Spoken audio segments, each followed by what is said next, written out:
하나님 말씀 로마서 9장 21절입니다. 로마서 9장 21절 한 절의 말씀입니다. 보겠습니다. 토기장이가 진흙 한 덩이로 하나는 귀히 쓸 그릇을 하나는 천이 쓸 그릇을 만들 권한이 없느냐. 아멘. 오늘 제목은 진흙의 고백. 주님 손에 들린 연약한 그릇. 손이 빠졌군요. 근데 어차피 칸이 적어서 다 넣지도 못해요. 주님 손에 들린 연약한 그릇이라고 오늘은 제목을 좀 정해봤습니다. 오늘 본문을 통해서 이러한 제목을 잡고 오늘 나누고자 하는 내용은 뭐냐면, 나는 어떤 존재인가? 좀 어려운 말로 나의 정체성은 무엇인가? 그런 주제를 오늘 함께 나눠보고자 합니다. 결론을 살짝 말씀드리면, 귀하게 쓰이는 그릇, 천이 쓰이는 그릇, 그거는 우리의 판단이 기준이고요. 천하게 쓰이는 그릇은 없습니다. 하나님이 쓰시는 모든 그릇은 참 귀한 사명을 감당하는 것이고, 내가 하는 일이 귀한 일이다. 그거는 잘못된 생각입니다. 내가 하는 일이 천한 일이다. 그것도 잘못된 생각입니다. 하나님이 내게 원하시는 그 일을 감당할 때, 그 자리에 있을 때 우리 인생은 가장 행복한 것이고요. 우리 인생은 가장 자기 스스로가 무엇인지를 알게 돼요. 왜 사람들이 방황하는가? 왜 사람들이 만족이 없는가? 왜 사람이 행복이 없는가? 그것은 자기의 자리나 자기의 정체성이나 자기가 누군지를 모르기 때문에 그렇습니다. 참 오늘 주제가 어려운 말인데, 내가 누군지를 아는 것, 내가 무엇을 해야 되는지 아는 것, 내가 어떤 존재인지를 아는 것이 가장 행복이고 가장 아름다운 일입니다. 물론 성경은 모두가 위대한 인물로 살아남았습니다.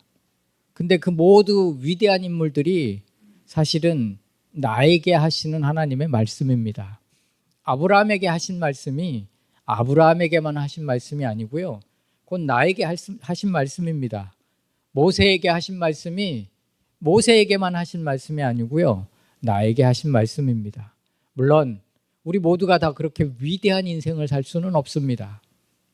그러나 하나님이 보실 때 각 사람 모두는 한 사람 한 사람은 정말 위대한 일을 감당하고 있는 것이고요, 그 인생을 축복하시고 그 인생을 사랑하시고 인도하시고 다스리십니다. 할렐루야.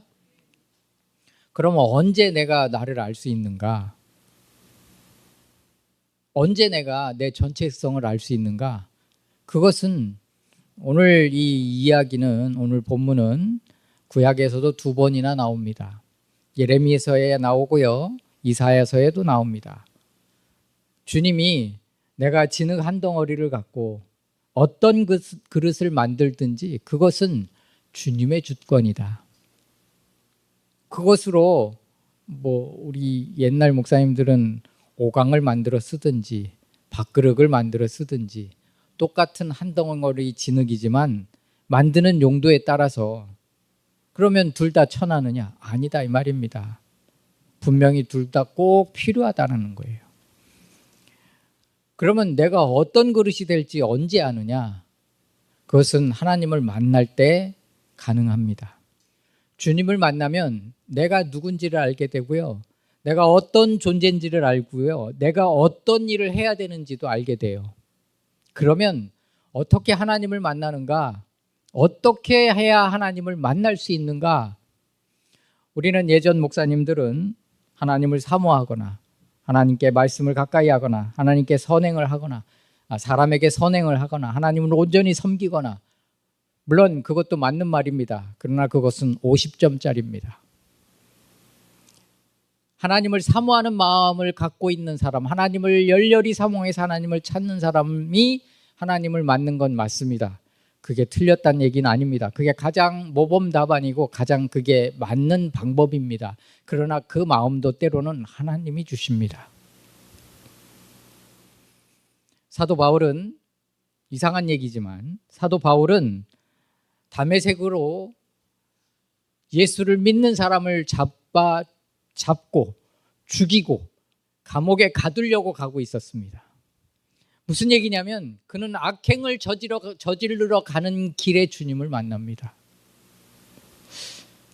아니, 어찌 그럴 수가 있는가? 하나님이 사람을 만나 주시는 걸 볼 때 참 다양합니다. 모세는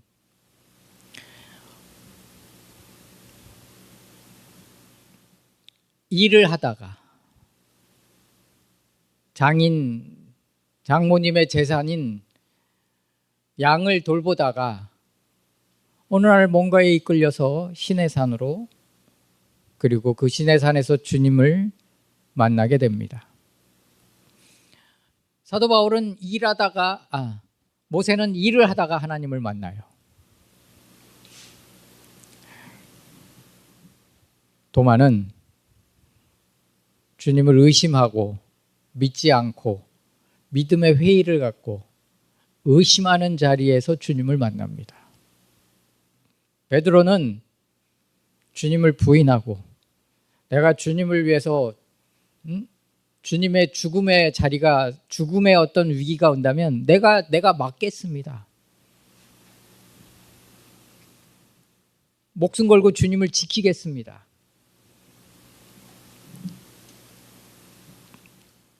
그래도 나 죽을지도 몰라. 그랬더니 그러면 따라 죽겠습니다 까지 했던 베드로는 주님을 부인하는 것에 그치지 않고 주님을 저주하고 도망갑니다. 사람 낚는 어부가 될 줄로 생각했던 스스로도 아무것도 못하고 주님을 저주한 그 자리에서 주님을 만나게 됩니다. 아마 주님의 마음을 알 수는 없습니다만 어쩌면 예수님은 베드로를 제일 먼저 만나고 싶었을지 몰라요. 그런데 희한하게 요한복음은 베드로가 부활하신 주님을 만나는 게, 베드로가 주님을 만나는 그 장면이 성경 맨 뒤에 배치됩니다. 실제적으로 아마 베드로가 맨 마지막에 만난 게 아닌가, 저도 그런 생각을 해봅니다. 근데 왜 주님은 베드로를 맨 마지막까지 기다리셨을까? 여러분, 다른 제자들은 계속 주님을 만났습니다. 베드로는 그 얘기를 계속 듣습니다. 그럼 무슨 생각을 했을까요? 당연히 나 같아도 나를 안 만나 주실 거야. 이건 당연한 생각입니다. 근데 주님은 생각하고 고민하고 좌절하고 자기 스스로를 나는 이거밖에 안 되는구나 라고 계속 되뇌이는 베드로를 맨 끝에 만나 주십니다. 누가 주님을 만나는가? 주님이 만나 주시는 사람을 주님이 만납니다. 베드로도 결국 포기하고 어딜 가요? 갈릴리 바다로 가잖아요. 먹고 살려고, 고기 잡으러. 다 포기하고 고기 잡으러 갈릴리 바다로 갔는데 그때 주님이 오시잖아요. 주님을 만나는 주권은 주님께 있습니다. 근데 주님이 그 만나주시는 그 장소를 보면 다 정말 놀라워요. 근데 주님을 만나면 인생이 바뀝니다. 주님을 제대로 만나면 자기의 길이 무엇인지 알게 됩니다. 서론에서도 얘기했지만 위대한 인물들만이 위대한 길을 가는 게 아닙니다. 그러나 주님을 제대로 만나면 인생은 정말 180도 바뀝니다. 어쨌든 주님을 만나면 자기의 비전을 발견해요. 무슨 말이냐? 나의 미래가 어떻게 그려져야 되고 나의 미래가 어떤 길을 가야 되는지 주님을 만나면 보여요. 저와 여러분이 주님을 만나기를 주님의 이름으로 축복합니다. 다른 말로 하면 사명을 발견하게 돼요. 명확히 보여요. 내가 어디로 가야 될지 모른다. 주님을 못 만난 거예요. 그럼 어떻게 해야 되느냐? 간절히 사모해야 됩니다. 주님을 사모하면 주님은 반드시 만나 주십니다. 그러면 두 번째, 주님을 만나면 명확히 내가 어디로 가야 되고 내가 어떤 존재인지를 깨닫게 된다면 그 다음은 어떻게 해야 되느냐? 하나님이 나를 다루시는 손길을, 그 빚으시는 손길을 느껴야 됩니다. 사실 모세는 하나님께 부름받았을 때 모세는 특별한 케이스가 뭐냐면 이미 모세는 다 다듬어진 뒤에 부름의 장소부터 일을 시작해요. 근데 대부분은 부름받은 이후에 만져지고 고쳐지고 다듬어지고 나서 하나님이 때가 되면 쓰세요. 모세와 정반대되는 인물은 요셉입니다. 요셉은 부름받은 이후에 아주 어렸을 때 부름받고 비전을 받고 사명을 꿈을 통해서 사명을 부여받고 그 이후에 계속 만들어지고 훈련돼서 그리고 훈련된 그를 다 훈련된 뒤에 국무총리로 쓰십니다. 국무총리가 됐기 때문에 하나님이 쓰신 게 아니고요. 그는 감옥에서, 그는 노예 생활에서, 그는 감옥에서 하나님이 원하시는 대로 다 만들어지고 빚어졌기 때문에 국무총리가 된 겁니다. 모세는 하나님께 부름받을 때 다 훈련된 상태에서 부름을 받습니다. 근데 여러분, 모세와 하나님은 서로 다른 얘기를 합니다. 서로 동문서답을 합니다. 그 뒤에 제발 좀 신경 쓰이게 안 하면 안 돼요?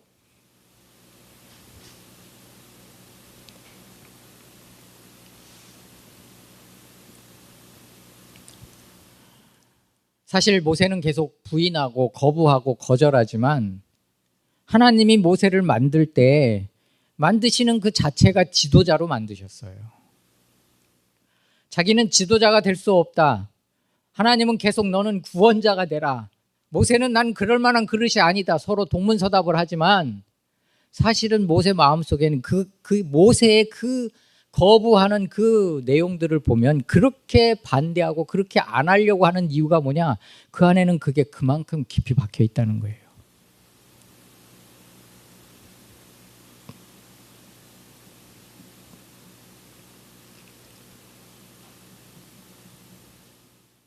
하나님이 다루시는 손길 중에 오늘 여러 개의 예화를 준비하다가 정말 깊이 와닿은 예화가 하나 있었어요. 이게 너무 참 이런 것도 있구나. 이게 뭐냐면 일본에는 그 도자기가 금이 가거나 깨지면 버리지 않고 그거를 복원하는 직업이 있답니다. 뭐 우리는 깨지면 그냥 버리거나 안 쓰잖아요. 물론 이제 아주 값어치가 비싼 거는 뭐 옛날 진짜 고려청자나 이런 거는 다른 얘기겠지만 일본에서는 정말 비싼 이 도자기를 복원하는 직업이 있는데 우리는 복원을 하면 금이 가거나 깨지거나 그러면 이걸 붙였을 때 그 깨진 자리나 금간 자리가 보이지 않게 복원하는 게 우리들의 심리잖아요. 우리 조선 사람들의, 대한민국 사람들이. 근데 일본은 복원을 할 때 어떻게 하냐면 그 수리 기법이 킨즈키라고 합니다. 이게 뭐냐면 옷하고 옷나무 할 때 그 옷하고 그 옷에 그거를 어떻게 액을 만드는 게 있나 봐요. 이 옷하고 금가루를 섞어서 그 깨진 데에다가 발라서 열 처리를 하나 봐요. 그러면 이 도자기는 어떻게 바뀌냐면 그 금간 곳이 금색으로 이렇게 영롱하게 빛나는 거예요. 그렇게 이렇게 메꿔지는 거예요. 그래서 새로운 그릇이 태어나는 거예요. 흔적을 감추는 게 아니라 금으로 메꿔가지고 완전히 복원시키고 더 단단하게 그 자리를 메꾸는 거예요. 내가 오늘 설교를 하면서 인생을 살다 보면 이 주님이 다루시는 사람들, 이 고난을 통해서 흔적이 남는 사람들, 금이 가고 깨진 사람들을 보면 어떨 때는 그냥 그 자국을 그대로 가진 채 간직한 채 쓰임 받는구나라는 걸 느껴요. 어떤 목사가 되기 전에 자기는 목회를 하면 목회를 하자마자 막 많은 사람이 몰려올 줄 알았어요. 그런데 목회를 해보면 아무도 안 와. 그럼 이 목사님이 하는 일이 뭘까요? 부흥을 위해서 기도하겠죠. 근데 하나님이 일부러 그 많은 시간 동안 아무도 안 보내시는 거예요. 기도하게. 사업으로 장사로 부름을 받은 하나님이 그것을 오케이 하셔서 시작했는데 아니 사방으로 우겹싸임 당한 같은 환경 가운데 들어가는 거예요. 그럼 그 사람은 어떻게 해요? 기도하겠지요. 야베스가 한 기도보다도 더 간절히 기도하겠지요. 그렇게 해서 성공하는 사례도 참 많습니다. 물론 시작하자마자 잘 되는 사람도 많지만 저희도요 10년이 넘었습니다만 벌써 그렇게 됐네요. 처음부터 막 살아온 건 아닙니다. 물론 우리는 지금 뒤돌아보니까 하나님이 그 많은 세월 동안 이미 다 훈련을 하신 것 같아요. 그 부분에 있어서는. 우리 인생을 두 번째 뭘 하시느냐? 빚으세요. 한 덩이를 딱 주님이 진흙 한 덩이를 딱 갖다가 이걸로 예쁜 밥그릇을 만들어야겠다. 아마 그러면 진흙이 난 밥그릇. 근데 이 그릇을 더 단단하고 더 쓰임새 있게 하기 위해서 주님이 이제 빚으셔야 돼요. 틀에 올려놓고 돌려서 물도 묻히고 돌려서 깎고 다듬고 그 다음에 뭐 해요? 그 다음에 구워야 돼요. 뜨거운 열에 들어갔다 나와야 진짜 그릇이 돼요. 단단한 그릇이. 여러분 우리 인생은 하나님의 부름을 받고 그 다음에 거쳐야 되는 게 뭐냐면 주님 손길에서 다듬어주고 만들어줘야 돼요. 그 다음에 하는 일이 뭐냐? 주님이 뜨거운 불에 달구어서 진짜 그릇을 만드는 거예요. 그러면 하나님이 그를 위대하게 쓰는 그릇이 되는 겁니다. 할렐루야. 첫 번째는 부르시고요. 두 번째는 다듬으시고요. 빚으시고요. 세 번째는 뭐냐? 다듬고 빚으신 뒤에 연약함을 드러내세요. 아까도 얘기했지만 이 많은 인물들이 자신감 있고 힘 있을 때는 거의 안 쓰세요. 언제 쓰시느냐? 땅바닥에 내팽개쳐진 뒤에 쓰세요. 왜? 내가 하나님의 일을 하는 게 아니구나. 내가 이 일을 이룰 수 있는 게 아니구나. 내가 감당할 수 있는 게 아니구나. 모세는 완전히 포기했어요. 아니 생각도 안 했어요. 그런데 그는 가장 위대한 인물이 됩니다. 이스라엘 사람들은 지금도 그를 가장 위대하게 봐요. 아브라함 링컨 이야기를 목사님이 자주 합니다. 아브라함 링컨도요. 하나님이 그를 그렇게 해서 대통령을 만드셨잖아요. 그 과정이 얼마나 어려워요. 모든 선거만 하면 떨어지고 아주 실패를 밥 먹듯이 했던 인물이 아브라함 링컨이랍니다. 했던 얘기지만 어느 날 어느 아이가 너무 사람이 까칠해 보이니까 수염을 좀 길러보세요. 이게 그에 대한 이미지예요. 그래서 그때부터 수염을 길러서 아브라함 링컨 그러면 이렇게 수염이 있잖아요. 그 사람이 너무 말라가지고 사람들이 별로 호감형이 아니기 때문에 그렇게 한 거예요. 그렇게 해서 어떻게든 대통령이 됐는데 그는 성경이 뭐라고 말씀하셨냐면 하나님이 부르신 이유가 대통령을 만드신 이유가 아마 그 전에 발견했는지는 잘 모르지만 그때 그의 사명이 뭐예요? 흑인들을 해방하는 거예요. 그러면 길이 순탄히 열려야 되잖아요. 처음엔 이긴 듯 했어요. 왜? 북쪽은 산업이 발달돼 있어서 기술이 있기 때문에 무기도 월등하고 그랬는데 남쪽에는 흑인들이 노예들이 자기들을 해방하는 남군 북군을 위해서 싸우는 게 아니라 남군에 동원돼서 싸웠다라는 것을 생각을 못했나 봐요. 막 밀리고 전세가 너무너무 불리해지니까 아브라함 링컨은 포기할 수밖에 없는 상황까지 갔어요. 어느 날 위로 예배, 어느 날 예배에 초대 가수로 초대된 가수가 잠을 자려고 하는데 백악관에서 뭐 귀신 울음소리가 나가지고 이게 뭔 소린가 가봤더니 대통령이 예배실에서 정말 목 놓아 울면서 기도하고 있었던 거예요. 큰 소리도 못 내고 울면서. 전세가 도저히 이길 수 없는 전세까지 몰린 거예요. 아브라함 링컨은 무슨 생각을 했을까요? 그 전쟁을 넉넉히 이길다라고 믿음으로 반응을 했을까요? 아닙니다. 우리는 주님의 손길을 통해서 뭘 느끼냐면 내가 할 수 없다라는 걸 느낄 때까지 몰아놓으세요. 물론 다 그런 건 아닙니다. 성경에는 이 고난이라는 훈련이 없이 하나님께 쓰임받은 인물도 있어요. 물론 나름대로 훈련도 있었겠죠. 그 인물 중에 둘이 있는데 성경에서 대표적으로 뽑으라면 하나는 사무엘이고요. 하나는 갑자기 생각이 이삭. 여러분 이삭 그러면 목사님들이 뭘 주제로 설교를 하시냐면 순종한 그릇이라는 주제로 설교하실 때 이삭을 잘 쓰세요. 왜냐하면 이삭은 이미 어렸을 때 아버지가 번제물로 바치려고 모리아 산으로 끌고 갔잖아요. 그런데 이삭의 행동이 독특합니다. 힘으로 싸워서 이길 거면 이삭이 이겨요. 아브라함은 늙었거든요. 그런데도 아버지가 묶는데 가만히 묶여요. 아버지가 칼을 드는데도 아무 말이 없어요. 할아버지가 미쳤나 노망이 났나 이런 소리도 없어요. 그냥 스스로도 번제물이 되려고 가만히 있었다 이 말이에요. 여러분 내가 지금 아들을 우리 은총이를 끌고 뒷산에 가서 번제로 드리려고 하면 저놈이 순순히 묶이겠소?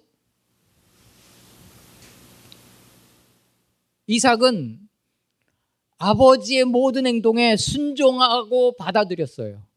그래서 목사님들이 이삭에 대해서 설교를 할 때는 이미 어렸을 때 통과돼서 순종했기 때문에 인생 전체가 어려운 게 없다. 평탄하다. 요즘 그런 설교하는 목사님도 거의 없는 것 같긴 하는데 사무엘도 마찬가지입니다. 사무엘 인생에 보면 그의 당대에는 어려움이 없어요. 왜? 아주 예쁜 사과처럼 썩지 않은 사과처럼 어렸을 때 하나님께 바쳐져서 하나님을 섬기다가 그리고 사사가 되고 그리고 선지자 겸 사사가 돼가지고 남은 여생 하나님 섬기다가 위대한 선지자로서 인생을 마감해요. 이런 인생은 드물어요. 대부분은 그렇지 않아요. 대부분은 베드로가 얼마나 갈등했겠는가.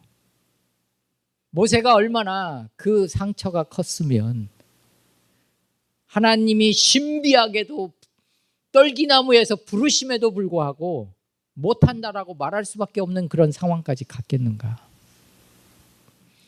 여러분 우리는 다 질그릇이에요. 시편 103편에 보면 저가 우리의 체질을 아시며 깨지기 쉬운 그릇이라는 걸 너무 잘 아신대요. 하나님은. 신약에는 이 보화를 이 질그릇에 담았으니 무슨 얘기냐. 저와 여러분은 다 톡이에요. 근데 이 톡이 안에 무엇이 들어있느냐가 중요하잖아요. 뭐가 있다고요? 우리는 깨지기 쉬운 질그릇인데 이 질그릇 안에 보화가 담겼어요. 이 보화가 뭐예요? 예수 그리스도, 하나님의 사랑, 복음, 주님을 나타내야만 되는 이 복음이 우리 안에 들어있는 거예요. 주님을 만나면 내가 무엇인지, 내가 어떤 존재가 되는지, 나의 미래가 어떤 것인지 그려져요. 두 번째는 빚어져요. 세 번째는 연약함으로 할 수 없는 것을 알게 되고 그 연약한 그릇 안에 그리스도가 담겨요. 그리고 그때서야 주님을 나타내는 그릇이 됩니다.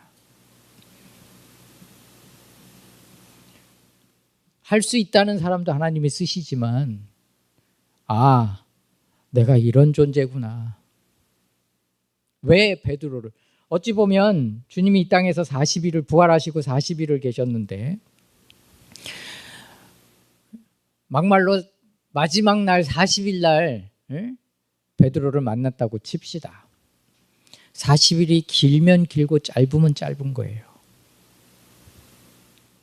그 40일 동안 좌절하고 있을 베드로를 주님이 안 보시면서 안 안타까웠겠는가? 주님은 가장 적절한 타이밍에 나타나세요. 우리는 우리를 포기해도 주님은 한 번도 우리를 포기하신 적이 없어요. 그래서 가장 우리가 볼 때는 항상 하나님이 늦지만 하나님은 절대 늦지 않거든요. 그래서 가장 적절한 시간에 베드로에게 나타나셔서 베드로에게 용기를 주시고 베드로에게 회복을 주시고 베드로에게 다시 한번 사명의 그 길을 가도록 다시 만나 주시는 거예요. 잘 알듯이 베드로는 전설에 의하면 십자가에 거꾸로 매달려서 순교했습니다. 물론 역사적인 근거가 없기 때문에 알 수는 없지만 베드로가 이렇게 요청을 했답니다. 나는 주님과 같이 똑같이 주님처럼 매달릴 수가 없다. 어찌 감히 주님과 같을 수 있겠느냐. 날 거꾸로 매달아라. 난 정말 낮고 천한 사람이다. 로마에 가장 큰 핍박이 일어났을 때 큐어바디스라는 영화를 보면 그 영화 자체가 그게 주님의 말씀이거든요. 로마에 핍박이 일어나니까 베드로가 또 피난을 갑니다. 다른 곳에서 복음을 전하고 사역하고 제자들을 양성하려고. 근데 이렇게 가고 있는데 늙은 베드로가 이렇게 가고 있는데 저쪽에서 낯익은 분이 보이셔요. 예수님이 오시는 거예요. 주님 어디 가십니까? 이게 코어바디스예요. 코어바디스가 무슨 뜻이냐면 주님 어디 가십니까가 코어바디스라니까. 그게 영화 제목이에요. 주님 어디 가세요? 그랬더니 야 네가 로마를 포기하니까 내가 다시 순교하러 로마로 간다. 그때 영화를 보면 베드로가 지팡이를 지고 가고 있었거든요. 근데 주님을 만나고 나서 다시 돌아서서 로마로 가는데요. 그걸 꼽아놓고 가요. 그러니까 지팡이 없어도 갈 힘이 생긴 거예요. 근데 재밌는 건 그 지팡이에 복숭아가 열려요. 영화에서. 아론의 지팡이를 상징하는 거예요. 그리고 가서 순교를 해요. 자기는 아마 무슨 생각으로 돌아갔을까? 할 수 있다가 아니라 내가 이렇게 부족한 자구나. 젊었을 때는 주님을 위해서 같이 순교할 각오도 돼 있었는데 나는 절대 그럴 수 없는 인물이었구나.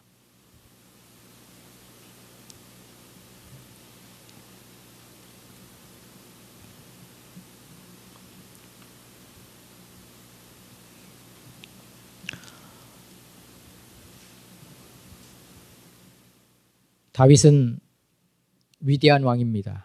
의로운 왕이 확실합니다. 아마 스스로도 그런 생각을 했을지 모릅니다. 근데 하나의 사건이 그를 더욱더 겸손하게 만듭니다. 광야에서 사울에 의해서 7년 반 쫓겨다니면서 그는 정말 낮은 사람이 되고 정말 하나님께 합격한 인물이 됩니다. 그리고 나라를 하나님이 원하시는, 하나님이 세상을 다스리는 모습을, 왕이 세상을 통치하는, 하나님이 세상을 통치하는 모습을 보여준 인물이, 그 표본이 다윗입니다. 의롭게 정치를 했고요. 사람들이 가끔 그런 말을 합니다. 왕의 판단력은 하나님의 판단력과 같아서, 왕의 의로움은 하나님의 의로움 같아서 왕 앞에서 무엇을 숨길 수 있겠습니까? 그런데 어느 날 그는 아름다운 여자가 목욕하는 걸 보고 거기에 빠져듭니다. 폐 일어나고 여러 가지 사건이 터지고 자식들이 죽고 자기 아내가 겁탈을 당하고 여러 가지 이 죄값으로 다 받은 걸 다 빼고 그 사건을 통해서 그가 비참한 나락으로 떨어졌을 때 무슨 생각을 했겠는가? 자기의 의로움이 아무것도 아니구나.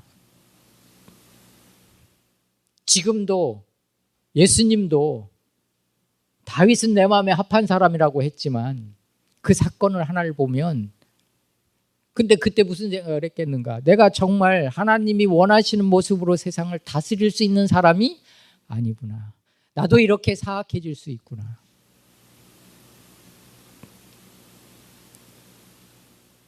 하나님이 다윗에게 화를 낸 이유가 뭐라고요?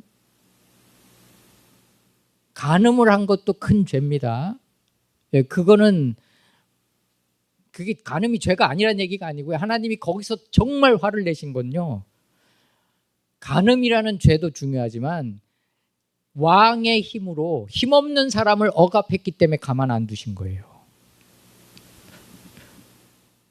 둘 중에 무게를 잰다면 힘으로 힘없는 자를 억압하는 걸 하나님이 제일 싫어하세요. 우리아를 아내를 정당히 빼앗기 위해서 우리아를 죽이잖아요. 힘으로.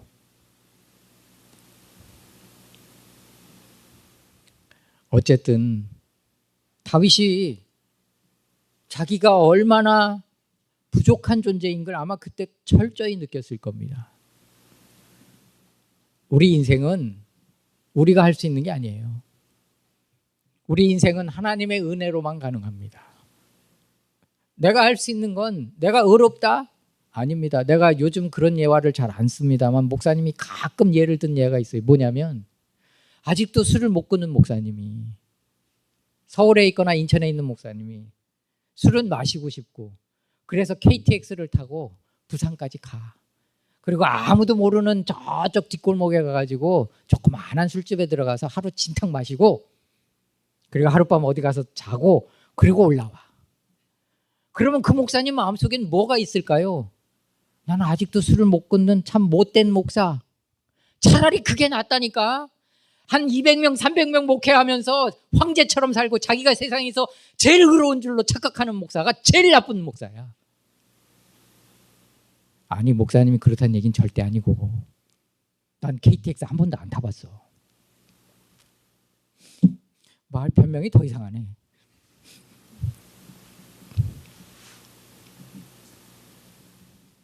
차라리 그러면서 하나님 앞에 하나님 저는 죄인입니다 하는 목사가 낫지. 꼴랑 조금 의로운 것 같고 지가 제일 잘난 줄 알고 사는 목사는요.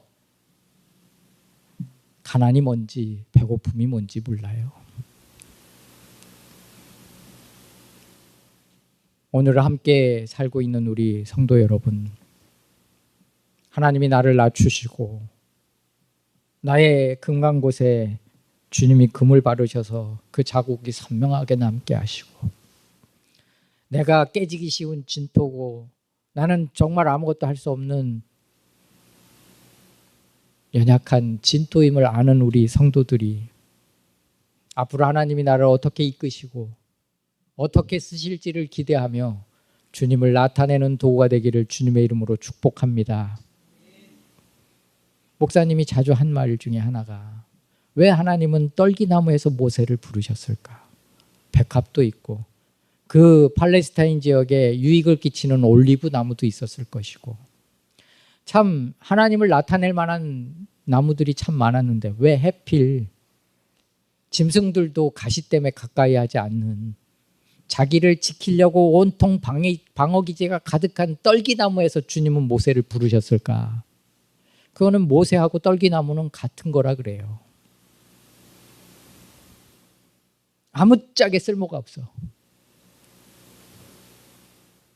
근데 아무짝에 쓸모없는 그 떨기나무가 지금 불타서 타오르고 있는데 하나님을 나타내고 있는데 불은 붙었는데 계속 재가 되지 않고 계속 불타오르고 있어요. 떨기나무가 하나님은 아니지만 지금 하나님을 나타내잖아요. 모세는 하나님이 아니에요. 나무만도 못할지도 몰라요. 그런데 그 인생이 그때부터 활활 타오르면서 평생을 하나님을 나타내는 도구가 되잖아요. 우리 인생도 마찬가지예요. 저와 여러분이 떨기나무만도 못할지도 몰라요. 그런데 가시밖에 없는 우리가 활활 타오르게 하시는 것은 이제는 지자랑하는 게 아니고 이제는 정말 주님 앞에 겸손히 주님을 나타낼 도구가 됐구나.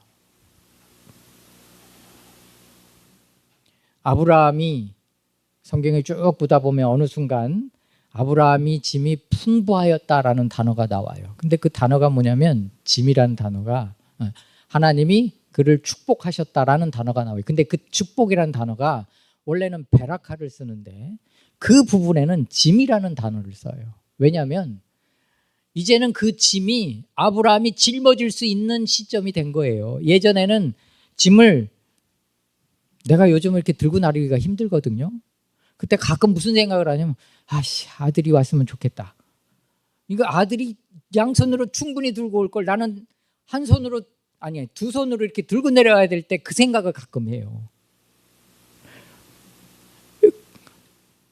내가 2개를 들면 계단에서 굴를지도 몰라. 그 짐이 나를 죽이는 거야. 근데 아브라함은 4개를 짊어질 힘이 생긴 거예요. 이제 축복은 그와 같은 거예요. 이제는 이 친구가 이제 짐을 한 4개는 질 수 있겠구나 하고 4개를 올려주시는 거지, 감당도 못하는데 올려주면 그 짐이 그를 죽여요.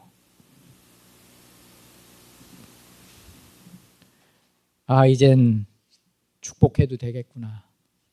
이젠 나를 온전히 높이겠구나. 이젠 이 친구도 그 축복으로 행복하겠구나. 만족하겠구나. 정리합니다. 주님을 만날 때 내 길이 보여요. 주님을 만나서 내 길을 아는 사람이 진짜 행복해져요. 정말 비약한 예화지만 어떤 교회에 주차 안내를 하는 집사가 있어요. 택시 운전을 하기 때문에 주차는 참 잘해요. 그분은 일부 예배를 드리고 성도들이 차를 갖고 들어올 때, 특히 늦은 거의 예배가 시작될 쯤에 들어오는 분들의 차를 주차를 해주는데 아무도 그분을 집중을 안 하지만 그는 누구보다도 행복하고 하나님이 주시는 위로와 평안과 축복이 있어요. 그거는 섬겨보지 않으면 모르는 거예요. 누구나 다 주차 봉사를 할 수는 없어요. 그렇다고 누군가는 그 일을 해야 돼요. 너는 왜 이렇게 낮은 천한 일을 해? 그럴 수도 없는 거예요. 그러면 사회적으로 정말 천한 사람이 됐느냐? 하나님이 그 자식들을 어떻게 축복하는지 나중에 간증을 하는데 놀라워요. 그걸 떠나서 주님을 만날 때 내 길이 보이고요. 주님을 만날 때 내 인생이 보여요. 그리고 주님께 만져지고 훈련된 사람이 그 일을 감당하는 겁니다. 왜 나는 이 고난을 살아야 되는가? 왜 나는 이 고난의 길을 가야 되는가? 왜 나는 이렇게 살아야 되는가? 아닙니다.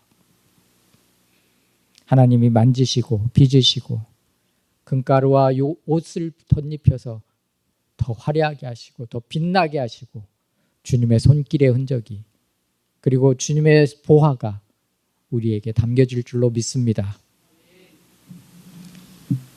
기도합시다. 하나님 아버지, 주님을 만나게 하여 주시고 주님께 빚어지게 하시고 연약한 깨지기 쉬운 그릇임을 깨닫게 하심에 연약한 그릇 안에 주님을 담게 하여 주시고 인생이 떨기나무처럼 활활 타오르도록 붙드시고 인도해 주옵소서. 예수님의 이름으로 기도드렸습니다.